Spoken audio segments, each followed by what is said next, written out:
सामीन, हमारे मस्जिद की इफ्तिताह कलाम पाक से हो चुकी है। अब हम अपने इस प्रोग्राम को आगे बढ़ाने के लिए नाते नबी सल्लल्लाहु अलैहि वसल्लम पेश करने के लिए यासिर अम्मार साहब को आवाज़ दे रहे हैं। यासिर अम्मार साहब आए और नाते रसूल गुनगुनाएं।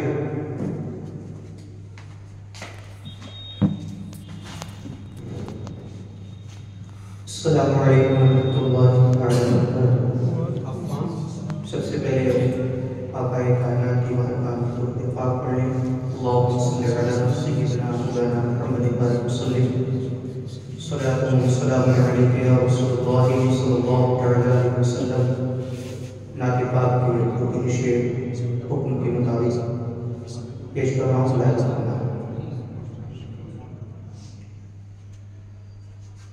वाह क्या जूद करम,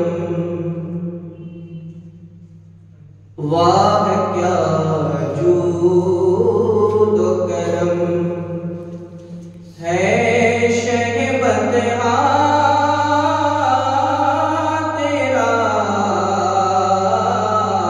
वाह क्या जूद करम, वाह क्या जूद करम है शहबतहा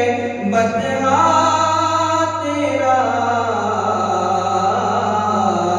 नहीं सुनता नहीं सुनता नहीं मांगने वाला तेरा। वाह क्या जूद करम, मैं तो मालिक ही कहूँगा कि हो मालिक के हबीब। मैं तो मालिक ही, मैं तो मालिक ही कहूँगा कि हो मालिक के हबीब। यानी महबूब, यानी महबूब मुहिब में नहीं मेरा तेरा। यानी महबूब मुहिब में नहीं मेरा तेरा। वाह क्या जूद करम, तेरी सरकार में लाता है रज़ा उसे को शफीई। तेरी सरकार में, तेरी सरकार में लाता है रज़ा उसे को शफीई। जो मेरा गौस है, जो मेरा गौस है और ला मेरा बेटा तेरा। जो मेरा गौस है और ला मेरा बेटा तेरा। वाह क्या जूद करम है शहबतहा तेरा। नहीं सुनता नहीं मांगने वाला तेरा।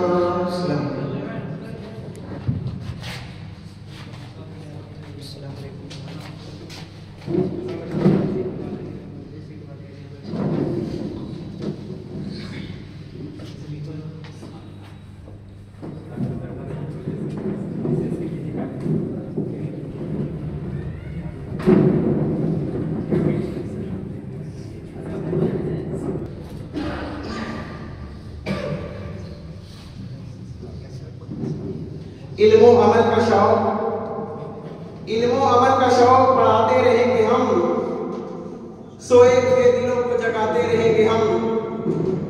मोहतरम सामीन, आज का यह अज़ीम प्रोग्राम जिसका उन्वान है तालीमी बेदारी कॉन्फ्रेंस। तालीमी बेदारी कॉन्फ्रेंस बड़े ही मुबारकबाद के काबिल होते हैं ऐसे लोग जो इस तरह की महफिलों का इनेकाद करते हैं जिसका ताल्लुक तालीम से होता है। और क्यों न हो कि इल्म खुशबू है, इल्म खुशबू है जो बिखरे तो महक जाता है और इल्म को देख के हर जहन बहक जाता है। तो आइए इसी माहौल में हम अपने मेहमान DCS के PG कॉलेज के प्रोफेसर, हिस्ट्री डिपार्टमेंट के प्रोफेसर डॉक्टर जल्ला साहब को मैं इनवाइट कर रहा हूँ, वो आए और अपनी बात रखें। डॉक्टर जल्ला साहब स्टेज पर।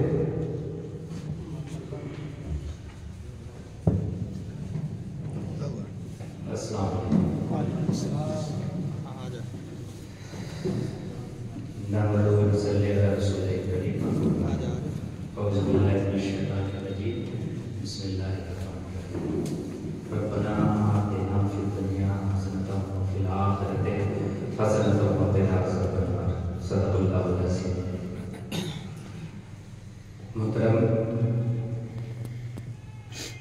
हज़रात, सामईन किराम और मंच का जलवा अफरोज़ प्रोफेसर मुस्बाही साहब, आज का ये प्रोग्राम चूँकि तालीमी बेदारी में है तो मैं कोशिश करूँगा कि अपनी सारी बात को तालीम से जोड़ कर रखूँ।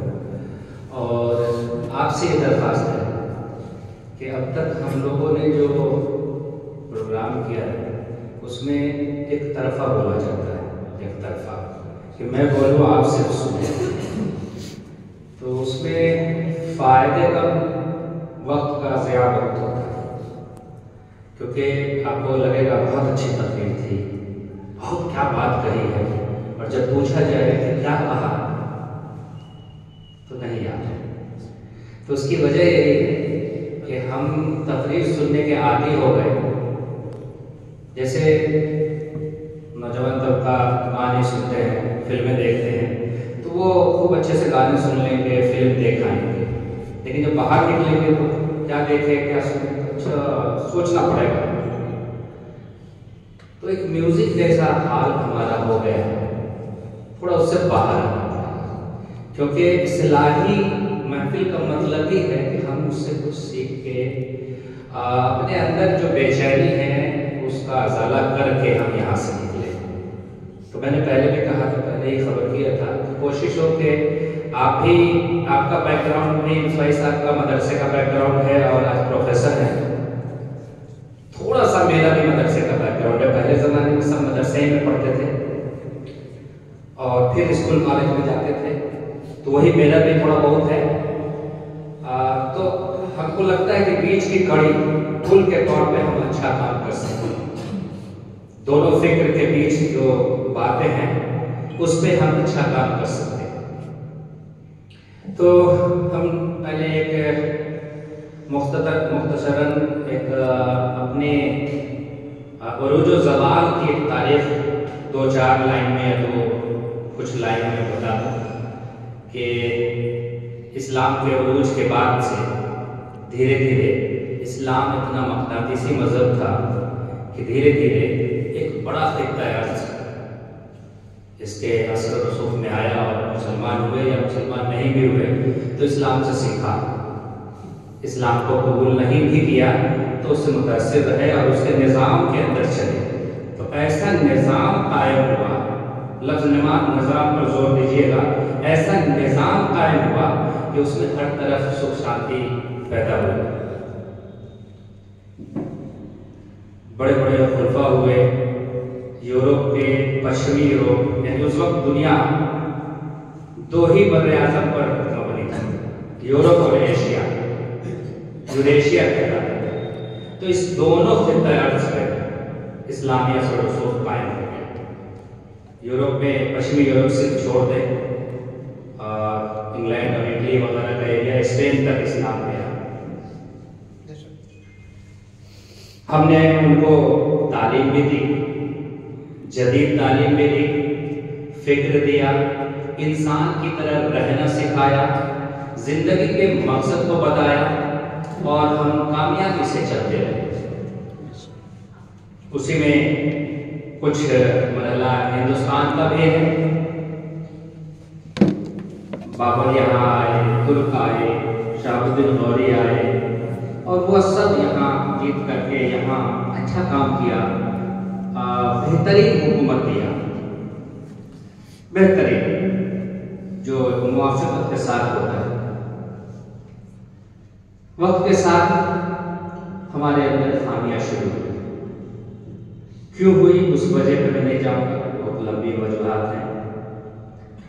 खामियां शुरू हुई, हमने लगातार ईसाइयों को हराया, जिसको हम क्रूसेड अंग्रेजी में कहते हैं, और सलेबी जंग लड़ी और ईसाइयों को ये अंदाजा होने लगा कि आखिर ये मुसलमान हमसे जीत क्यों जाते हैं।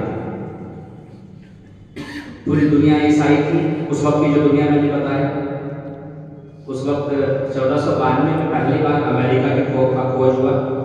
उससे पहले यही दुनिया थी, थोड़ा सा साउथ अफ्रीका का ऊपर वाला हिस्सा था। 1453 तक लगातार हम जंग के मैदान में भी जीतते रहे और समाज में भी जीतते रहे।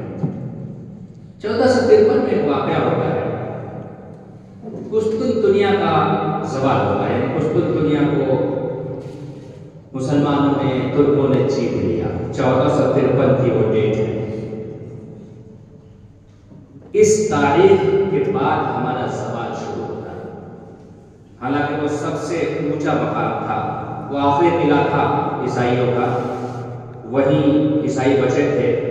वो आखिरी किला भी 1453 में जीत लिया। होना तो ये था कि आगे बढ़ते, लेकिन ईसाइयों ने इस पर गौर करना शुरू किया कि आखिर क्या वजह है कि मुसलमान हमसे जीत जाते हैं, जबकि तादाद में बहुत कम है उनके मुकाबले। आज भी उनकी तादाद बहुत ज्यादा है, 2 अरब से ज्यादा है, हम 1.5 अरब से ज्यादा है। ये सब जो उनके आलिम थे उनके, वो सब यूरोप, पश्चिमी यूरोप में, इटली में एक जगह है फ्लोरेंस में जाके जमा हो गए और वहां बैठ करके उन्होंने गौर व फिक्र किया कि क्यों ना हम इस्लाम के निज़ाम को समझें, उनके सिस्टम को जानें। इसके लिए हम जितने भी इस्लामिक लिटरेचर हैं, किताबें हैं, उन सबको ला के पढ़ा जाए। और फ्लोरेंस में इस्लाम की सारी किताबें जमा हुई और उसको पढ़ते गए और 50 साल का लगभग ये वक्फा था। वो एक नतीजे पे पहुंचे कि मुसलमान क्यों हमसे जीत जाते हैं, और उस नतीजे को उन्होंने 5 नाम से सेट किया। पहला नतीजा था ह्यूमनिज्म, कहते हैं अंग्रेजी में इंसानियत, कि मुसलमान इसलिए जीतते हैं कि वो जंग में भी इंसानियत का दामन नहीं छोड़ते। समाज में आते हैं तब वो इंसानियत का दामन नहीं छोड़ते। तो इंसानियत को कैसे बढ़ावा दिया जाए। दूसरा है इल्म, लिटरेचर नाम दिया। दुनिया भर की तालीमी किताबों को जो है उन्होंने तर्जुमा कर दिया अपने जुबान में। इसीलिए आपने सुना होगा, जैसे अल्तमश है, उसको इल्तुतमिश कहते हैं, बादशाह इल्तुतमिश। हम लोग भी अब इल्तुतमिश ही कहते हैं, असल नाम अल्तमश है। जब उन्होंने ट्रांसलेट किया तो इल्तुतमिश लिखा। उस्मानिया खिलाफत है, उसको ऑटोमन्स कहते हैं, वो एक्चुअली उस्मानिया। कीमिया है, अल्कीमिया नाम था, केमिस्ट्री हो गई। अपने हिसाब से उन्होंने, जो जुबान होती है एक ही लफ्ज को अलग अलग जगह बोलते हैं, उस हिसाब से उन्होंने तोड़ लिया। अब उसमें इंसानियत में जो उन्होंने बेसिक पॉइंट में इंसानियत, उसके अलावा कहा वो मैं पांचों गिना दूं, तो इंसानियत हो गया, लिटरेचर हो गया। उसके बाद जितने तरह के आर्ट हैं जो स्किल होता है, हुनर जिसको कहते हैं, वो तमाम भी सीखना है। उस आर्ट में घर बनाने का और भी दुनिया भर के जितने भी तरह के आर्ट हैं वो सीखे जाएंगे। उसके बाद दुनिया का सफर करना है, ग्रेट डिस्कवरीज नाम रखा, महान खोज, ताकि दुनिया भर में जब हम जाएंगे तो हमें दुनिया से मिलने के बाद एक नई इंफॉर्मेशन, नया इल्म मिलेगा और उसको अपनी जरूरत के मुताबिक इस्तेमाल करें। आपको मैं यहीं पर रोक के बात कहूं कि अगर आप किसी एक गांव चले जाइए अनजान और वहां सिर्फ 2 दिन गुजारिए, आप बहुत कुछ लेके आएंगे वहां से। अच्छा, वहां ऐसा था, वहां ऐसा था, वहां ऐसा था, आपके इल्म में वो इजाफा कर देगा।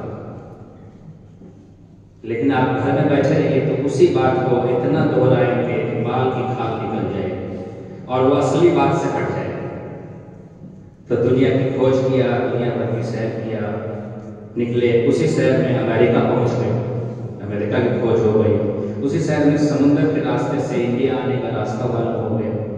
उसके बाद दुनिया बढ़ने लगी, ऑस्ट्रेलिया की खोज हो गई, न्यूजीलैंड की हो गई और हजारों छोटे छोटे टापुओं की खोज हुई और ढेर सारे मुल्क की खोज हो गई। जो मुल्क अब तक छुपा था सब पे आबादी थी। और आखिरी पॉइंट था उनका साइंस एंड टेक्नोलॉजी, क्योंकि साइंस एंड टेक्नोलॉजी इस्लाम की बहुत बड़ी चीज़ थी।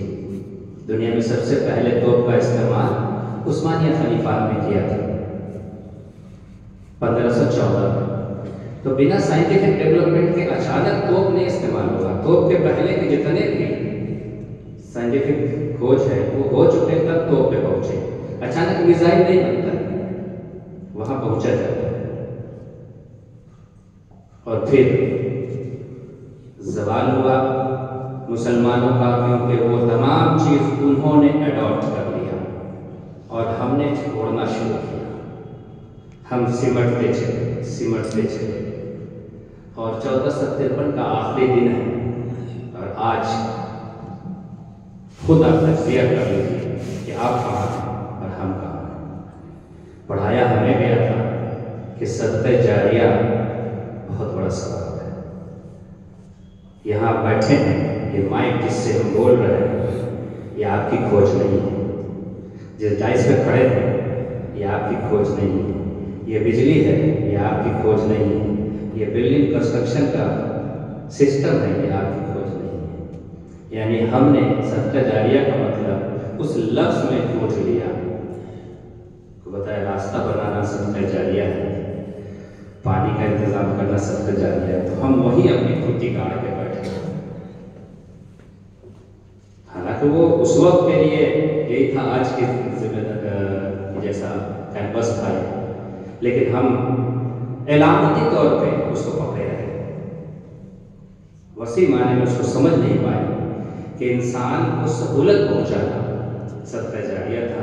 उस वक्त सहूलत ही वही थी। ये ब्रीफ हिस्ट्री हुई हमारी उरूज ज़वाल की।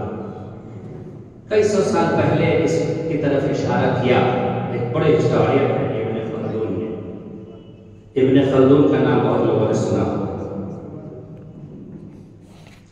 इब्न खल्दून ने यह बताया कि किसी भी तहजीब, सिविलाइजेशन का उरूज ज़वाल होता है और होता क्यों है उसका उन्होंने उसकी वजह बताई। उसका नाम रखा उन्होंने, उसको कहते हैं आसाबिया। उन्होंने ये बताया जैसे ये मेरे हमारे आसाब हैं, तो कहा कि उरूज ज़वाल एक चक्के के जैसा है। जैसे साइकिल का चक्का होता है मोटरसाइकिल का, तो नीचे एक जगह वॉल पर खड़ा है, वॉल पर पॉइंट मान लीजिए, तो अगर वॉल ऊपर उठेगा तो उसके सामने वाला हिस्सा जो सबसे ऊपर है वो हमेशा नीचे जाएगा। और उन्होंने बताया कि जब हम तरक्की की उस मंजिल को पहुंच जाते हैं कि हम सबसे ऊपर आ जाते हैं, तो अब हमारे आसाब कमजोर हो जाते हैं, हम मेहनत करना छोड़ देते हैं, अब हम आराम परस्त हो जाते हैं, हमारा जहन इस बात के लिए अब माइल हो जाता है कि ये जो हमने हासिल किया है उसको भोग लिया जाए। तो नीचे वाला हिस्सा होता है जिसके आसार अभी मजबूत है, उनके पास कुछ नहीं है, वो ऊपर उठना शुरू करता है। और वो जब ऊपर उठता है तो ऑटोमेटिकली जितना ये ऊपर उठेगा उतना वो नीचे जाएगा। जितना इस्लाम कंट्री, जितना ब्रिटिश, जितना क्रिश्चियन ऊपर उठते गए उतना हम नीचे आते गए और हम नीचे पहुंचे और इतना नीचे पहुंचे कि अब वहां पर जब नीचे पहुंच गए तो अब उस पर बहुत सारे अल्फाज काम ही नहीं करते। मर्द नादा पे कलामे नर्म नाजुक बेअसर हो चुका है। हम वहां पहुंचे हैं। इसको अगर एहसास कर ले तब हम ढूंढें कि हमारे अंदर क्या क्या कमियां आई जिसकी वजह से हमारे अंदर इतनी तालीमी फुकदान पैदा हुआ। तो मैं यहाँ पर एक बात कहना चाहूँगा कि यहाँ हम तालीमी बेदारी की बात करने आए हैं, इबादत की नहीं। अगर कोई बात किसी को बुरी लगे मजहबी तौर पे तो अकेले में बात कर लेंगे, झगड़ा नहीं करेंगे। थोड़ा सा 1 मिनट के लिए हम हटते हैं इबादत में नमाज से, छोड़ने नहीं करते, उसको किनारे करते हैं। नमाज अगर हटा दे जाए, जैसे हमारा दीन जो है टोटल नमाज के चारों तरफ घूमने लगा। नमाज के तौर तरीके, नमाज पे करोड़ों किताबें लिखी गई, नमाज के मसलकी वजूहात, मसलकी हल सब कुछ लिखे गए। नमाज को दीन का अव्वल फर्ज तो है लेकिन आखिरी भी मान लिया गया अमलन। मैं उसको थोड़ा हटा दीजिए, समझिए 1 मिनट के लिए कि हम लोग नमाज से हट के बात कर रहे हैं। अब आप अपने अंदर खूबी तलाशिए, मुसलमान होने की हैसियत से चलिए बहुत नमाजी है, चलो इसको किनारे करते हैं। अब खूबी तलाशिए, अगर कुरान शरीफ सिर्फ नमाज, रोजा या 5 से जो अरकान माने जाते हैं, खमसा 5 अरकान तौहीद, नमाज, रोजा, हज, ज़कात, इस्लाम की इमारत इस 5 बुनियाद पे खड़ी है। तो हम बुनियाद को हट के इमारत की बात करते हैं। भाई किसी प्लॉट में खाली बुनियाद खड़ी कर दे तो प्लॉट भी खराब हो जाएगा और पिलर भी काम का नहीं और इमारत तैयार नहीं। तो इस्लाम जो है वो 5 बुनियाद पे खड़ी है। तो क्या चीज? इस्लाम की इमारत खड़ी है, इस्लाम की इमारत खड़ी है। तो कौन सी इमारत है? आखिर इमारत है क्या? ये जो बुनियाद है, इस बुनियाद को सिर्फ बताना होगा, कोई दिक्कत नहीं।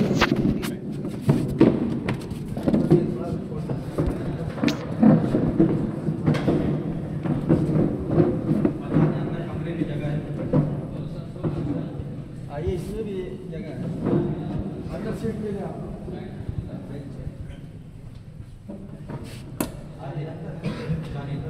उधर भी इधर भी हम बैठिए, आगे बैठिए।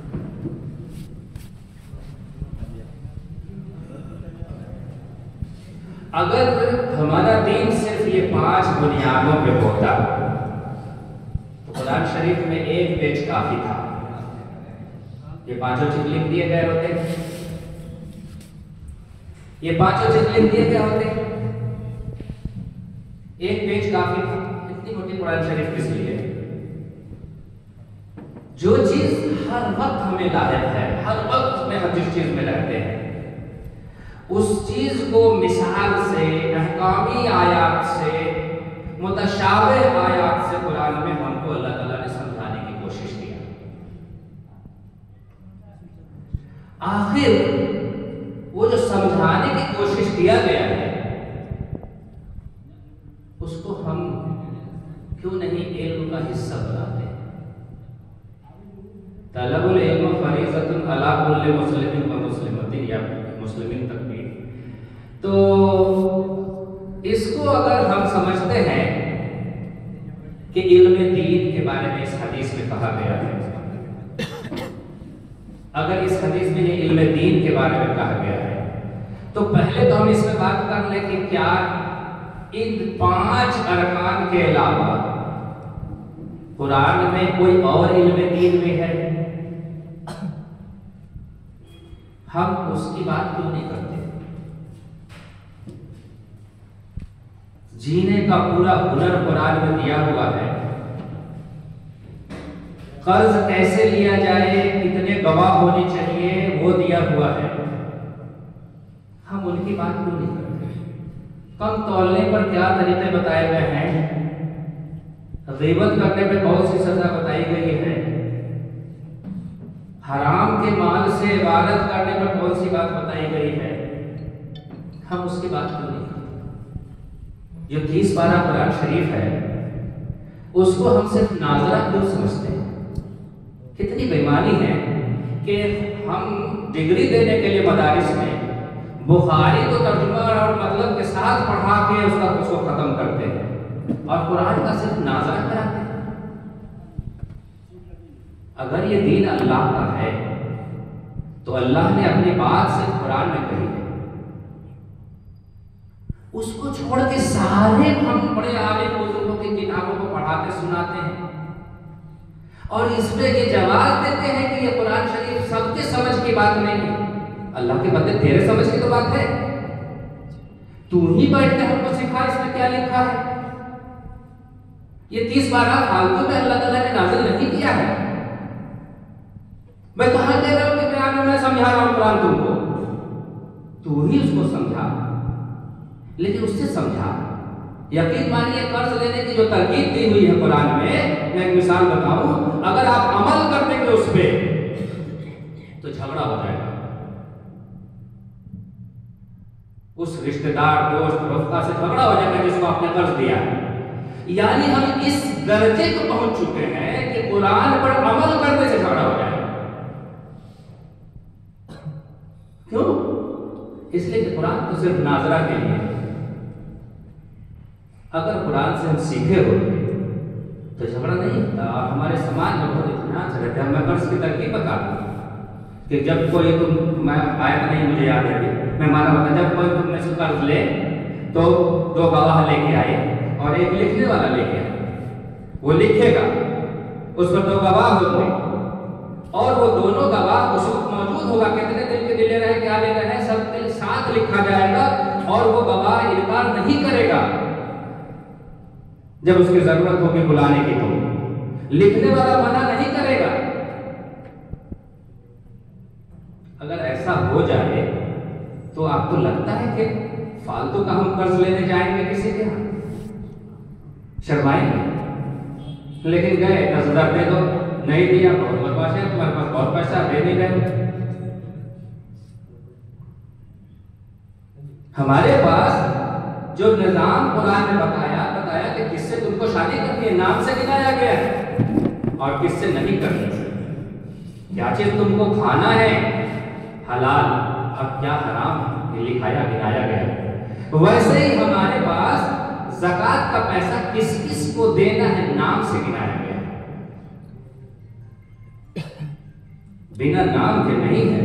और जब नाम आ गया तो आपको यह हक नहीं बनता है कि उस नाम को नजरअंदाज कर दे। आज क्या हो रहा है, सब नजरअंदाज।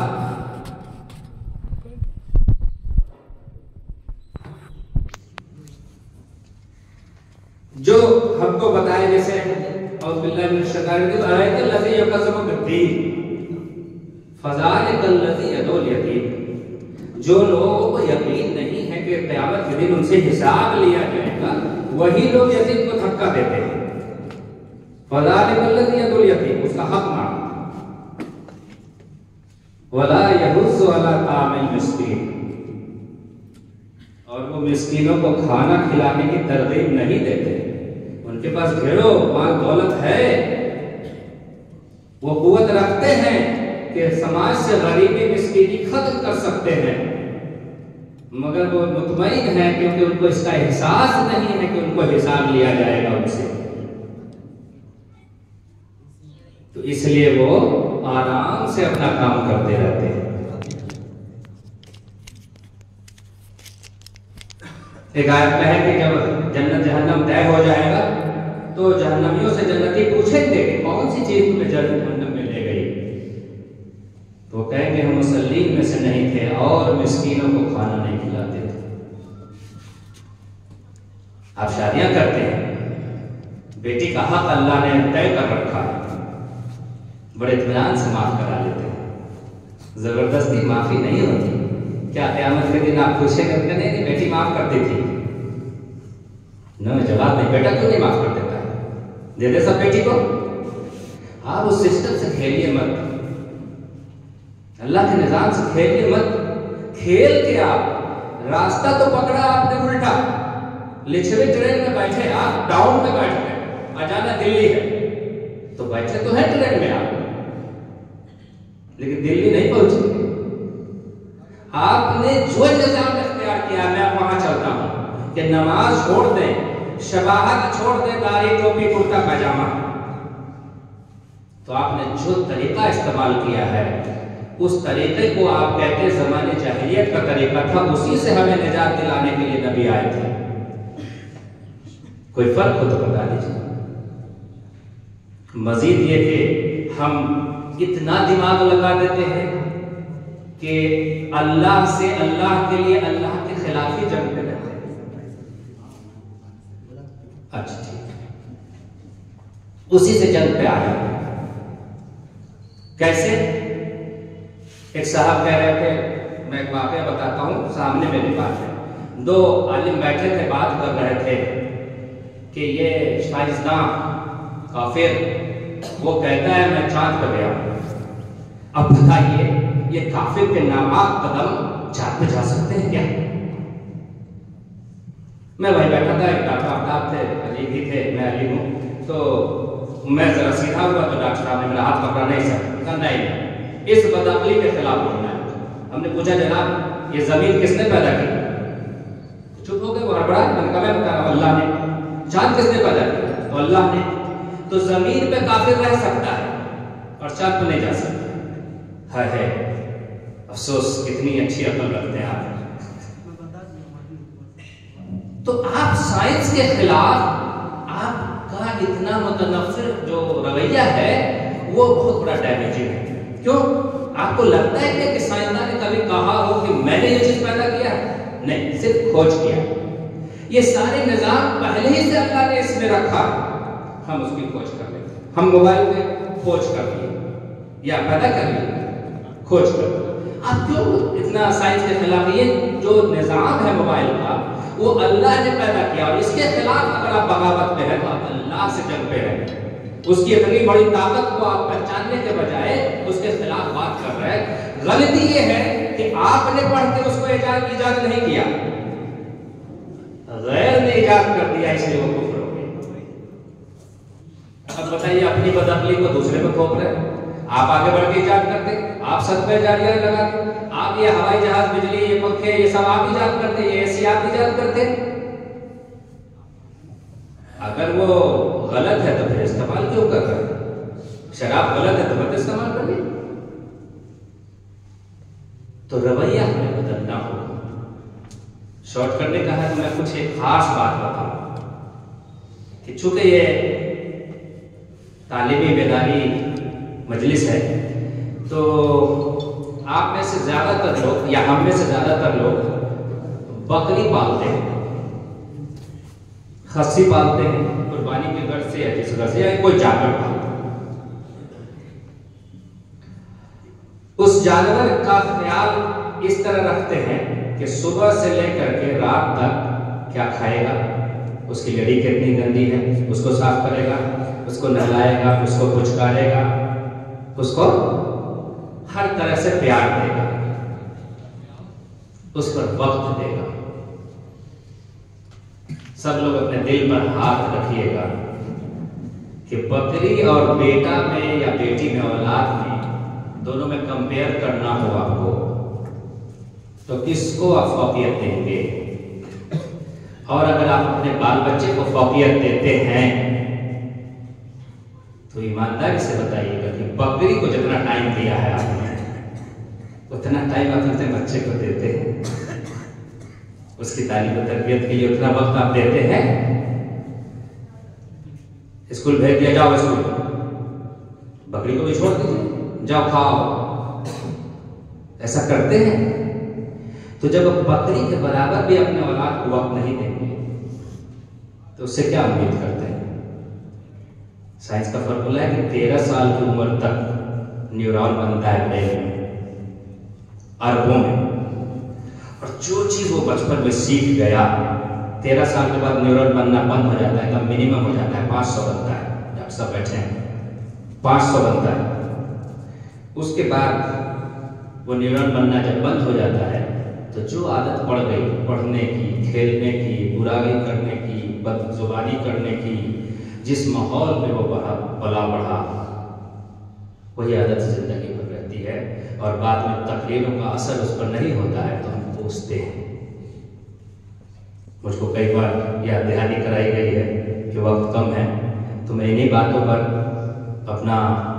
अपनी बात खत्म करता हूँ। लेकिन फिर मुझे एक बात जरूर कह लेने दीजिए, थोड़ा सा एक वक्त बहुत इम्पोर्टेंट बात है कि जैसे किसी स्कूल में, मदरसे में या कोई भी तालीमी इदारा है, उसमें बच्चे पढ़ते हैं, हमारे बच्चे पढ़ते हैं। कोई स्कूल अगर प्राइवेट चल रहा है तो उससे हमारा रिश्ता दुश्मनाना होता है। हम फीस देते हैं ना, सब कुछ स्कूल वाला करेगा, और उसको हम बहुत बुरे निगाह से देखते हैं। कोई भी रिफाए आम का काम वहाँ नहीं करते, मसलन लाइट, सड़क, पानी हम बाहर कर देंगे, उसमें सरकारी या रिफाए आम से जो भी कौमी पैसे से वहाँ नहीं करते, क्योंकि वो प्राइवेट है। और जबकि सोचिए कि आप ही का बच्चा वहाँ 300, 400, 500 बच्चे जो हैं रोज उसका इस्तेमाल करते हैं, तो क्या उनके इस्तेमाल से सवाब नहीं होता? आपको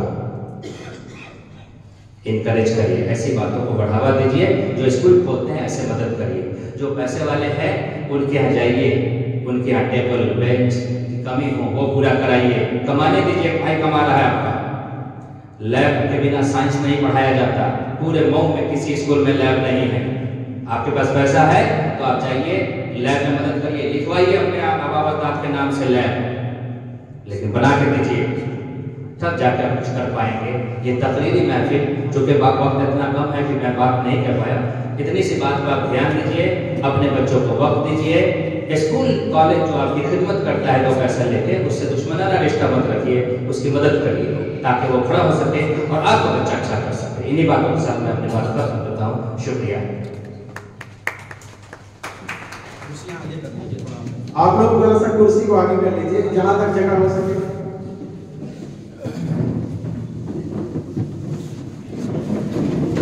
आगे आ जाइए आप लोग।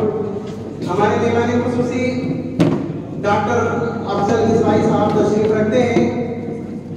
हमारा जो प्रोग्राम है, मेन प्रोग्राम, वो बहुत जल्द शुरू होने वाला है। डॉक्टर साहब की तकरीर का निचोड़ ये था कि हैरत है कि तालीम और तरक्की में है पीछे, हैरत है कि तालीम और तरक्की में है पीछे, जिस कौम का आगाज ही इकरा से हुआ था। सामीन, अब मैं आपके सामने अपने मेहमान खुसूसी प्रोफेसर डॉक्टर अफजल मिसवाई साहब को आवाज देने जा रहा हूँ। इससे कबल कि वो तशरीफ लाए, मैं उनका मुख्तसर सा तारुफ करा दूँ कि मौलाना और प्रोफेसर डॉक्टर साहब सूबे बिहार के जिला सहरसा से ताल्लुक़ रखते हैं। आपकी बुनियादी तालीम जिला सहरसा से हुई, उसके बाद आपने जामिया अशरफिया मुबारकपुर से फरागत हासिल की और टॉपर्स रहे। टॉपर स्टूडेंट में रहने के बाद फिर आपने निजामुद्दीन औलिया और उसके बाद जामिया मिलिया से आपने ग्रेजुएशन और पीजी भी किया।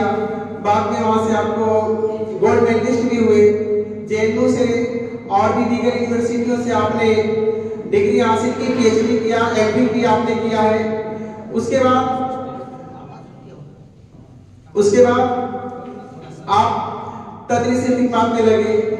और तदरीसी खिदमत से पहले आप सहारा इंडिया में भी जर्नलिस्ट के पोस्ट पे थे। आपकी खिदमत को देखते हुए दुनिया के मुख्तलिफ कंट्रीज से आपको इन्विटेशन किया गया, लिहाजा डॉक्टर साहब की खिदमत को सराहने के लिए कई मुल्कों ने अपना मेहमान खुसूसी बनाया। सन 2009 में ब्रिटिश काउंसिल ने इंग्लैंड बुलाया। सन 2019 में किंग ऑफ सऊदी अरबिया ने हज के लिए मदऊ किया और यूएसए जिसे हम अमेरिका कहते हैं 2019 में मेहमान खुसूसी के तौर पर अमेरिका बुलाया और एजादी शहरियत से भी नवाजा गया है। डॉक्टर साहब के सहाफती सफर का जायजा लें तो आप 6 साल रोजनामा राष्ट्रीय सहारा दिल्ली में सब एडिटर के तौर पर, 5 साल माहनामा माहिनूर दिल्ली के एडिटर, 3 साल रोजनामा हमारा समाज दिल्ली में एसोसिएट एडिटर के पोस्ट पर थे और इस वक्त महामना मदन मोहन मालवीय बनारस हिंदू यूनिवर्सिटी में शोबे उर्दू के इंचार्ज और असिस्टेंट प्रोफेसर हैं। आपके बहुत सारे तजर्बात हैं। आप एक टीचर होने के साथ साथ काउंसलर्स भी हैं। दुनिया के मुख्तलिफ ममालिक का आपने सफ़र किया है, वहाँ हमारी सिचुएशन क्या है, मुसलमानों की कंडीशन क्या है, हमें किस तरह से आगे बढ़ना चाहिए, ये सारे पॉइंट्स सर के माइंड्स में हैं और आपने इस तरह की चीज़ों पे बहुत बार सेमिनार भी किया है।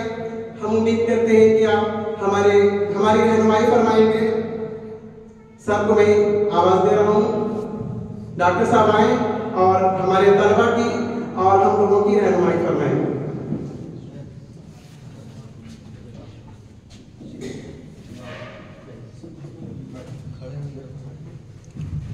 शुक्रिया जनाब मास्टर नूर अशरफ साहब।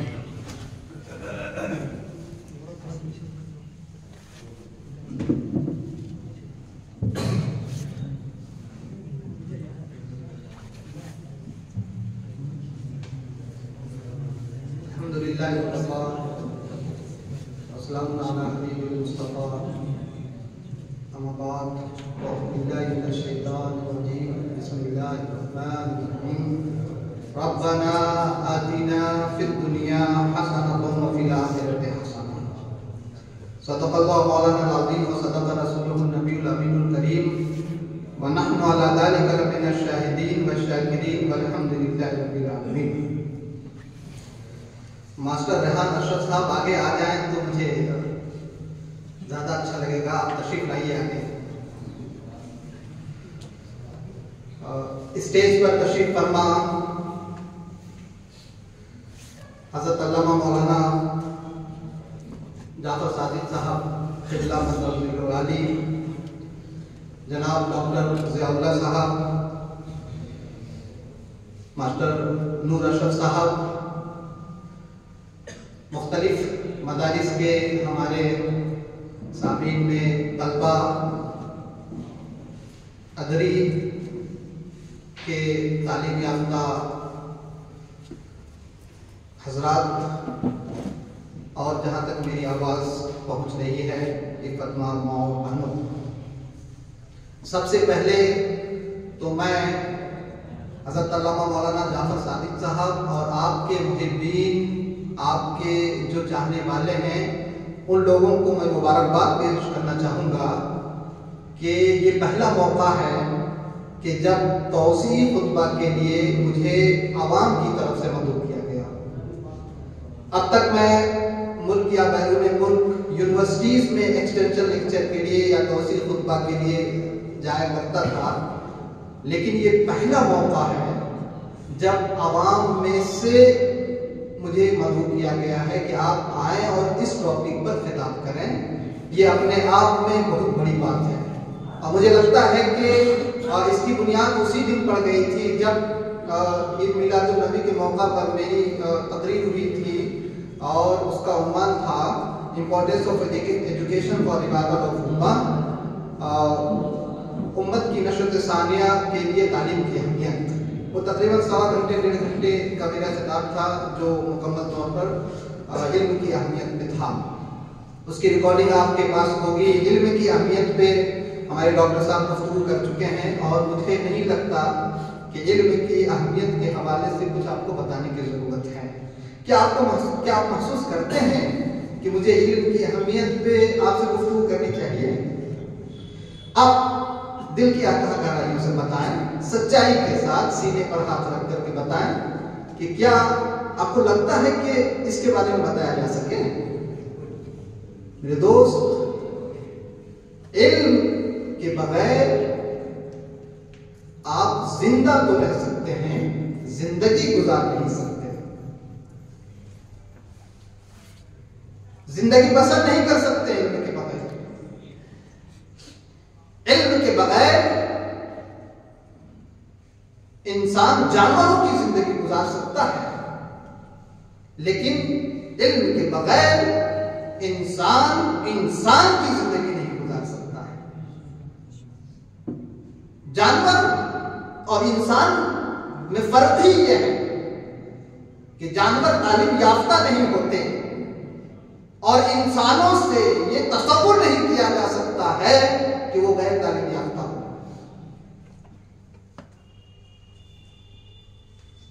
लैसल यतीमुल लज़ी ममात वालिदुहु इन्नल यतीमा, बोलिए, यतीमुल इल्म वल अदब। यतीम वो नहीं है जिनके वालिद का इंतकाल हो गया हो, असल में यतीम वो है जो गैर तालीम याफ्ता है, जो अनएजुकेटेड है, जिनके पास इल्म नहीं है। तो अब समाज में बसने वाला इंसान ये फैसला कर सकता है कि यतीम कौन है और यतीम क्यों है। क्या एक मुसलमान यतीम हो सकता है? एक मुसलमान वहदहुल्ला शरीक का मानने वाला, सरकार दो आलम सल्लल्लाहु अलैहि वसल्लम का कलमा पढ़ने वाला कभी यतीम नहीं हो सकता अगर वो तालीम याफ्ता है। इसलिए मैं इल्म की अहमियत पे बहुत ज्यादा गुफ्तगू करने वाला नहीं हूं। जो चीज अज़हर मिन अश-शम्स हो, सूरज की तरह दिन के उजाले में, आज के दिन की बात नहीं कर रहा हूं मैं, आज तो बहुत ही ज्यादा कोहरा है, धूप भी नहीं है, तो मैं आज की बात नहीं कर रहा हूं। दोपहर के वक्त चमकते हुए सूरज की मानिंद अगर इल्म की अहमियत उजागर हो तो मुझे नहीं लगता कि मुझे इल्म की अहमियत पे गुफ्तगू करनी चाहिए। कुरान करीम मुकम्मल इल्म है, इस्लाम मुकम्मल इल्म की तालीम देता है। मुसलमान जिस तरफ से चले, मैसेज जाना चाहिए, पैगाम जाना चाहिए कि एक तालीम याफ्ता इंसान जा रहा है। मैं तो आज आपके दरमियान इसलिए आया हूं कि आप तालीम हासिल कर रहे हैं। अब मेरी गुफ्तगू तकरीबन 1.5 घंटे इसी मौजू पर होगी कि आप तालीम हासिल कर रहे हैं। अब आप तालीम हासिल कर रहे हैं तो मदरसे में तालीम हासिल कर रहे हैं या स्कूल में तालीम हासिल कर रहे हैं या कॉलेज में तालीम हासिल कर रहे हैं या यूनिवर्सिटी में तालीम हासिल कर रहे हैं। ये डिफरेंस इतना ज्यादा है इसका कि मुझे ऑकवर्ड महसूस हो रहा है गुफ्तगू करने में, कितना डिस्टेंस में होना चाहिए। तो आज की गुफ्तगू का जो महवर है कि मदारिस के फारिगीन या जो स्कूल में तलबा या तालिबात ज़ेर तालीम हैं, उनका मुस्तकबिल कैसे रोशन हो,